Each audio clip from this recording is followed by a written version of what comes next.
Ben, écoutez, moi je pense que on a dit que ce sont les politiques qui vont s'en occuper, notamment et une représentativité de la société civile, parce qu'on n'est plus nombreux. Il y a la société civile Oui. qui est là et la jeunesse aussi qui est là. Mais donc je pense que les choses sont en train de se préparer pour ce dialogue. Mais en tout et pour tout, je pense qu'il faut se tenir la main. Et comme on l'a dit donc, dans le cahier de doléances que nous avons écrit aussi au président, puisque vous vous avez posé les questions, nous avons souhaité proposer au président de la République, évidemment, de recevoir ses enfants, par exemple, parce qu'il est le chef de l'État. Donc ils reçoivent tout le monde, qu'ils reçoivent l'opposition, Mathias Njon, qu'ils reçoivent Mirassa, qu'ils reçoivent tout le monde. Bah écoutez, l'opposition, pourquoi l'opposition est focalisée sur Mathias Njon, Mirassa, qui sont pourtant des grands frères, hein, qui sont pourtant des grands frères, oui. Hein, des grands frères. Clément Mirassa, c'est un homme que j'étais encore petite quand je le voyais dans la politique et autres, mais ce sont tous des hommes qui nous ont inspirés aujourd'hui. Mais aujourd'hui, bon, la politique veut, parce que bon, vous savez, en politique, il n'y a que des rapports de force. Oui. Donc, mais au fond de nous, on sait que ce sont des aînés. Vous voyez, mais je pense que le président le reçoive, ce serait déjà une bonne chose. Mais qu'ils reçoivent tout le monde, c'est-à-dire qu'il n'y a pas que l'opposition. Est-ce que vous pensez que civile, il y a aussi... la société civile, il y a plus certaines personnes, la société civile, qui veulent par exemple que le président reste parce qu'ils sont encore traumatisés, ils ont peur. Ils ont peur, les gens ont peur. Je vous assure que pendant 1 mois et demi, j'ai dirigé les travaux préludes à cette marche-là. Et j'ai pris l'assentiment de toutes ces femmes et de ces personnes. Nous avons travaillé avec des chefs de quartier. Demandez aux chefs de quartier. J'ai dû réunir près de 100, je crois qu'ils sont à près de 180 chefs de quartier. À Brazzaville. Oui, chefs de quartier. Nous avons travaillé avec eux. Mais ça a été un travail en profondeur. Mais les chefs de quartier, qui leur donnent réellement de l'importance? Si ce n'est pas peut-être la mairie, puisqu'ils sont des collaborateurs de la mairie, de la préfecture. Mais qui peut réunir des chefs? On a réuni des chefs de quartier pour demander quel est leur assentiment. Qu'est-ce qui se dit dans les quartiers? Qu'est-ce qui se passe dans la tête des gens? Même lorsque les gens ne parlent pas, mais il y a une psychose. Ce qui dit psychose, on parle même, on va dire, d'une certaine grandeur, d'une pression même spirituelle. Parce que le spirituel déséquilibre quelque part. Vous voyez? Donc, je pense que... après avoir fait tout ça, c'est comme ça que nous avons dit non, nous allons essayer de nous manifester, lesquels sont d'accord pour. Je vous assure que de cette marche-là, j'attendais plus, il y avait 12 000 personnes inscrites. Et je me suis dit, bon, certainement qu'il y aura 10 000. 12 000 personnes inscrites, les publicités passaient, le spot passait à la télévision. 12 000 personnes inscrites, je me dis, bon, il y aura certainement 2 000 qui vont désister à la dernière minute. Comment est-ce qu'on peut... Nous en avons eu plus. Personne n'est venu réclamer de l'argent. Nous, on était là, on ne nous a pas payé le déplacement. Personne. Il fallait voir ça. Des gens qui venaient en taxi et puis qui allaient dans leur chemin et qui ont vu le mouvement et qui s'arrêtent et rentrent dans le bain. Alors, aujourd'hui, on dirait que vous avez marché. Quelle est la suite? Alors, vous avez marché à Brazzaville. Or, le Congo, ce n'est pas que Brazzaville. Tout à fait. Vous avez la partie nord du Congo, Ouesso, mais tout ça. On l'a dit, je crois que c'est même... moi, j'ai appris ça des propos du chef qui dit que, bon, une seule hirondelle ne fait pas le printemps. Oui. Il faut continuer. Il faut continuer avec nous tous, tels que vous êtes là aussi. Lorsque vous parlez, vous êtes des acteurs de l'opinion publique, vous les journalistes. Est-ce que vous savez que vous avez un très très grand rôle à jouer dans le processus de la paix? C'est d'arrêter les incitations. Parce que, vous voyez, là, je suis en voyage quelque part. Je ne suis pas au Congo. Vous voyez? Mais là où je suis, je vais me lever le matin, je prends mon pain, je mets mon beurre et puis je mange. Mais pendant ce temps, au Congo, il y a encore des situations ou des zones qu'on essaye de trouver des solutions au niveau de l'équilibre social. Vous voyez, des personnes qui n'ont pas cet avantage que moi j'ai de prendre mon pain et le beurre et de manger, d'être chef d'entreprise, d'être ceci ou cela. Donc, on a encore beaucoup de choses à faire au niveau du Congo. Et pour que nous développons le Congo, évidemment, vous avez vu qu'il fallait commencer par les infrastructures de base, qui sont évidemment des bases qui sont naturelles, sans lesquelles le développement ne peut pas s'effectuer. Mais aujourd'hui, si on veut changer les choses dans notre pays, il faut d'abord faire asseoir les choses. Le président Sassou parte ou ne parte pas, puisque les gens aiment toujours relier tout au départ du président Sassou. Parce que, bon, je ne vais pas m'attarder là-dessus. Non, mais allez-y. Non, mais je ne vais pas m'attarder là-dessus. Oui. Mais je dis tout simplement qu'il ne faut pas que les Congolais aient la mémoire courte. Je vais vous donner un exemple. Ce qui s'est passé à Kinshasa. Qu'est-ce qui s'est passé à Kinshasa? Les derniers présidentielles. Hein, quand on a réintronisé le président Kabila, quand on a voté pour le président Kabila. Mais l'opposition s'était réunie. L'opposition a dit quoi? Nous allons tous nous réunir. Objectif, départ de Kabila. D'accord? Ils se sont réunis. Mais qu'est-ce qui s'est passé après? C'est qu'après, dans l'opposition, il fallait un leader. Qui allait être candidat à la présidentielle? Alors c'est là où on a commencé à se bouffer les nez. Et quand on se bouffe les nez, vite fait, ça rentre dans les conflits. Donc, et ça nous entraîne où? Je ne dis pas que c'est ce qui va... Oui, je dis tout simplement que les gens veulent du départ du président Sassou. Oui. D'accord, mais proposez-nous, rassurer la population. Rassurer la population par des arguments.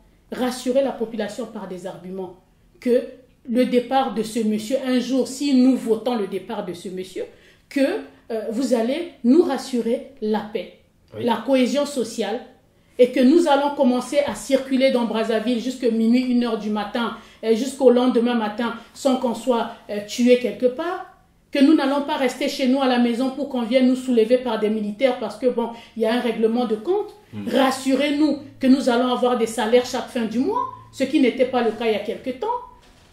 Rassurez-nous d'un certain nombre de choses, traînées par des arguments. Oui. Par des arguments. Parce que vous voyez la différence entre les hommes et les animaux, c'est que les animaux ne peuvent pas dialoguer, mais les hommes peuvent dialoguer. Alors moi je peux déjà vous rassurer, aujourd'hui ceux qui demandent le départ du président, ce n'est pas parce qu'ils veulent que le président parte en lui-même, mais c'est parce que la constitution actuelle stipule clairement que le président, ayant fait ses 2 mandats et ayant été la limite d'âge, il ne peut plus se présenter.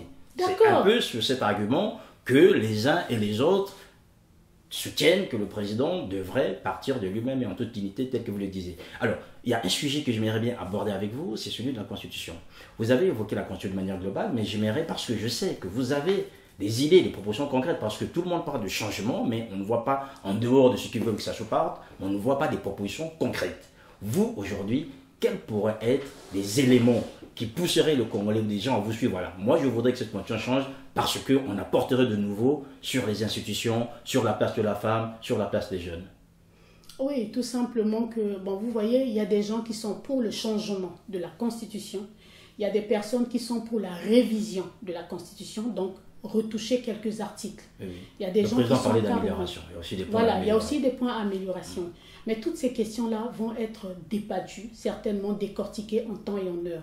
Mais moi, en tant que femme, je dis ceci, que si cette Constitution ne présente pas des avantages pour le statut de la femme, je ne vais pas soutenir cette Constitution. Ou bien, on doit l'améliorer aussi pour que la femme se retrouve. Mais si cette Constitution aussi, la jeunesse ne se retrouve pas, vous avez vu que, pour moi, cette Constitution, actuellement, je vais vous dire que pour moi, à mon humble avis, oui. Cette Constitution est un dictat qui mérite d'être retouchée. Elle doit être retouchée. Elle doit être révisée. Peut-être pas changée, parce qu'on ne va pas dire que tout est mauvais dans cette Constitution, mais je pense qu'elle doit être retouchée quand on parle du pouvoir législatif. Hein, et ensuite, on parle de l'Assemblée. Tout ce qui est là, nous n'avons plus de Premier ministre. Moi, j'aimerais bien qu'on retrouve un Premier ministre qui est le Premier ministre dans le Congo, hein, pour diriger. Trop de pouvoir est donné à un président de la République. Mais pour la jeunesse, parce que l'avenir est à la jeunesse, est-ce qu'on pense à la jeunesse? Quand le président Sassou ou d'autres qui sont là aujourd'hui, les Clément, ils ont commencé la politique tôt. Mais aujourd'hui, même le Sénat, au niveau du Sénat, il faut avoir un certain âge pour pouvoir accéder au Sénat, pour avoir accès au Sénat. Il faut avoir un certain âge pour être candidat à la présidentielle. Pourquoi est-ce qu'on pense? Mais quand vous allez par exemple en Chine, mais allez en Chine, vous allez voir comment les jeunes rentrent très tôt. dans la politique, dans le développement de leur pays. En parlant de femmes, est-ce que vous pensez que vous me direz peut-être qu'on pourrait introduire peut-être une dose, un quota en fait, une dose de quota de femmes directement dans la Constitution en disant aujourd'hui il y a une loi qui le dit, c'est vrai, mais est-ce que vous pensez que cela devrait être constitutionnalisé pour vraiment marquer ça dans la pierre? Tout à fait, c'est la garantie, c'est la meilleure garantie, je pense, que les femmes, notamment dans les doléances que nous avons demandé au président, c'est de réviser le statut de la femme. Voilà, qui t'a demandé la parité, mais moi je dis toujours que moi je suis pour une parité méritée, une parité qui tient compte de notre culture aussi quelque part. Voilà, pas une parité pour être bon, ça y est, voilà. Il faut que la femme se fasse violence, il faut que la femme mérite et montre aussi à l'homme que voilà, nous les femmes on est capable de le faire. Et je pense qu'au Congo, trop de femmes sont dans les tanières. Il faut que les femmes sortent de leur tanière, qu'elles fassent partir de l'histoire réellement du Congo. Et pour ça, il faut que nous commençons par la base éducative. Parce qu'aujourd'hui, ce que nous vivons, aujourd'hui, c'est le reflet de la base éducative que nous avons. C'est comme je le disais, ici en Europe, je discutais avec une dame. Ici en Europe, je disais tout simplement ceci. Je disais que s'il y a le racisme, ici en Europe, c'est tout simplement parce que depuis la maison, nous apprenons à nos enfants que l'enfant noir est différent, l'enfant arabe est différent, l'enfant blanc est différent. Mais si on change cette mentalité, je pense que l'enfant ne va pas refléter cela à l'école. C'est pourquoi je dis toujours que bon, on est toujours mieux chez soi. Voilà. Inès Neferingani, on va parler aussi de la diaspora. C'est un mot que vous n'aimez pas, mais permettez-moi de l'utiliser, puisque c'est le mot à l'usage. Ce sont mes frères. Ici, Ce voilà, sont on va parler frères. un peu de la diaspora. Sommes tous de la diaspora. Est-ce que vous pensez qu'aujourd'hui, la diaspora contribue valablement à la paix au Congo? Je ne suis pas là pour juger, sincèrement. Non, mais je suis là. Vous demandez pas de juger. Non, mais une pensée, c'est aussi un jugement. C'est vrai. Voilà, une pensée, c'est aussi un jugement. Oui. Je ne suis pas là pour juger. Je sais tout simplement que les Congolais de la diaspora ont les capacités. Je vais retourner ma question. Quelle peut être leur contribution à la paix? Voilà, je au préfère. Congo? Je préfère. Oui. Déjà en favorisant le dialogue et en disant non à l'incitation. Je pense que l'affaire des Congolais appartient d'abord aux Congolais, avant d'être internationalisée. Comme on disait hier, les affaires des Africains aux Africains, les affaires des Européens ou des Occidentaux aux Occidentaux. Vous voyez, l'époque de la colonisation est passée. Mais nous-mêmes, nous ouvrons encore les portes à une forme de néocolonialisme par nos propos. Parce que nous voulons le pouvoir, par exemple, on va aller flatter les Européens, on va aller leur demander de venir se mêler parce que nous n'avons pas assez d'arguments ni les capacités de convaincre le peuple congolais. Vous voyez, ça, je pense que ce n'est pas une bonne chose. Mais je sens une pointe d'amertume chez vous, en fait. Pardon ? Je sens une pointe d'amertume, c'est-à-dire en disant que les Congolais pouvaient mieux faire pour leur pays que de donner des armes, en fait, aux étrangers pour nous battre. Oui, je pense qu'aujourd'hui, vous avez vu, on a fait ce qu'on appelle la paix. Vous voyez, on a favorisé l'unité nationale et nous vivons dans cette paix. Nous vivons dans cette paix, quand même, la réalité, c'est grâce à un artisan de la paix, qui est le président qui est là. Vous voyez, tout ce qu'on peut dire aujourd'hui, c'est qu'il faut que si nous avons encore une once de dignité, il faut que nous arrêtons de vendre notre population. Il faut que nous arrêtons de vendre notre pays. Si nous avons encore une once de dignité, il faut qu'on arrête de vendre notre population, qu'on arrête de vendre l'Afrique. Parce que si le Congo s'embrase, la sous-région est complètement déstabilisée. En attendant, certaines personnes, peut-être vous et nous, je ne sais pas qui, il y a des personnes qui ont des doubles nationalités qui s'en vont ailleurs. Qu'est-ce qui deviennent ceux qui sont restés sur place ? D'autres ont des papiers, ils sont à l'étranger ou dans d'autres pays. Qu'est-ce qui deviennent ceux qui restent en place? Je pense qu'il est ici question d'un intérêt national. Il est ici question d'un intérêt républicain. Et en tant que républicains nationalistes, nous devons servir notre pays. Allons d'abord dans le dialogue et regardons ce qui va se passer. Que les Congolais encouragent, que ce soit les Congolais de l'étranger, que ce soit les Congolais de l'intérieur, encouragent tiennent la main au président Sassou parce qu'il est le garant de la cohésion sociale. Et moi, j'aime bien qu'on raisonne lorsqu'on parle. Il est le garant de la cohésion sociale au-dessus des politiques. Il est le père de la nation actuellement. Même si ce n'était pas lui et que c'était un certain Paul Jacques ou Claude, ben, ce serait la même situation.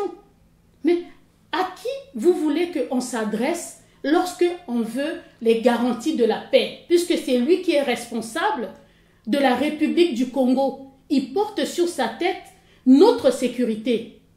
Il doit garantir cette sécurité. Nous, les femmes, on lui a forcé la main. On a écrit, on a osé. On a forcé la porte. Il ne nous a pas mangé, il nous a reçus. On s'est exprimé, on a échangé. Donc, ce n'est que comme ça. Oui. Et donc, le président Sassou a porté le dialogue et la cohésion. Allons le voir. Vous ne voulez pas du changement de la Constitution? Donnez vos arguments. Parlez. Il est là pour arbitrer.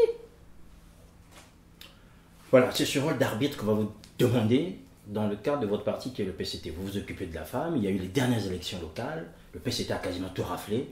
Quelle place a été donnée aux femmes, notamment dans la responsabilité au sein des départements? Ben, écoutez, moi j'ai été quand même assez surprise. Il y a eu beaucoup de femmes qui étaient candidates. Tout à fait. Au local. Il y a eu beaucoup de femmes aussi qui ont été élues, notamment après au Sénat. Nous avons eu une collègue, madame... le docteur Claire Assambo-Kelly, qui a été élue sénatrice, mais elles étaient nombreuses, notamment au sein de l'Organisation des femmes du Congo, qui voulaient être sénatrices, mais qui n'ont pas pu passer.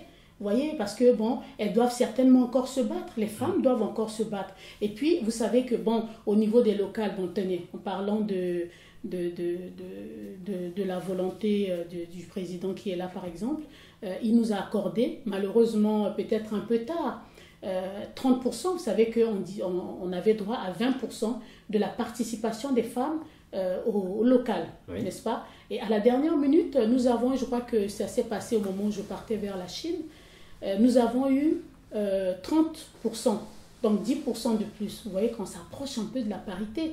Maintenant, il faut que les femmes, pour moi, doivent continuer encore à se battre, à avoir le courage, parce que les femmes ont un peu peur, elles sont un peu timides, des fois elles ont peur. Mais c'est en rentrant dans la danse qu'on peut connaître le goût et le temps de l'eau, en plongeant dans une piscine. Parmi la question que je voudrais, parmi les femmes élues, combien ont eu des responsabilités, par exemple la direction d'un département?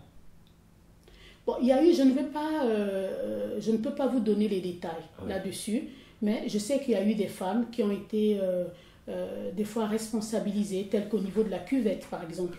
Ben, celle qui représente, par exemple, le conseil au niveau de la cuvette, c'est une femme, par exemple.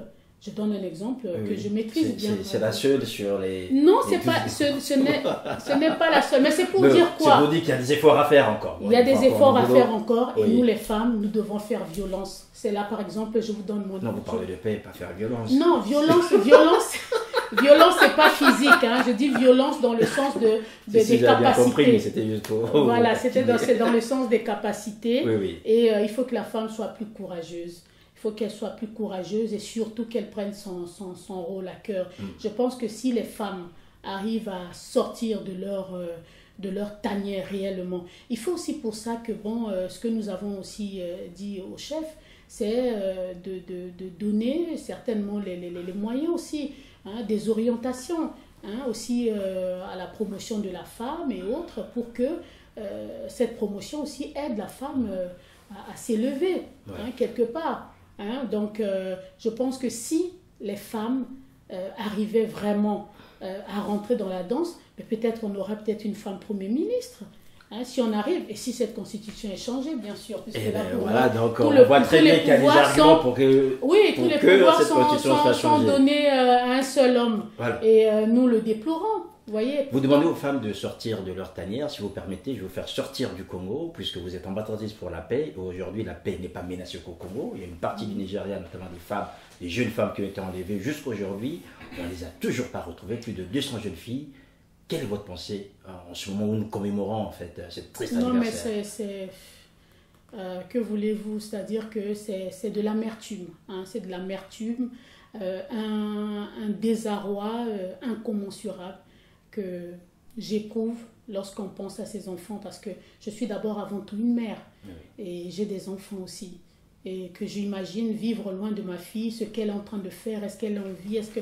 Non, c'est hors de ma pensée, ce genre de choses, vous voyez. C'est pourquoi on dit, il n'y a rien de mal à prévenir la paix, à prévenir et à promouvoir le maintien de la paix.